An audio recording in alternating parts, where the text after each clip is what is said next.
आज मी बऱ्याच दिवसानंतर किचन मध्ये जाऊन काहीतरी बनवलंय, तुम्ही पण या खायला. आपला नेहमीसारखा तोच दिवस आणि ट्रेन पकडण्यासाठीची घाई आणि एकदम कडकडीत रखरखीत ऊन. पोचलो मी मेडिकलला आणि पूजा केली देवाची.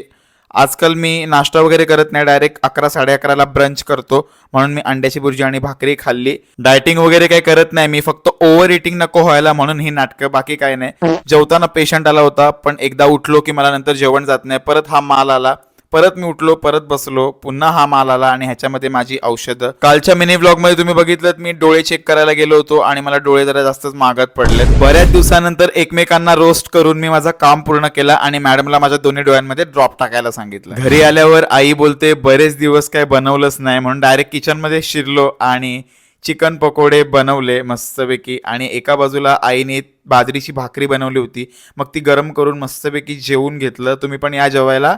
That's it for the day. Bye bye.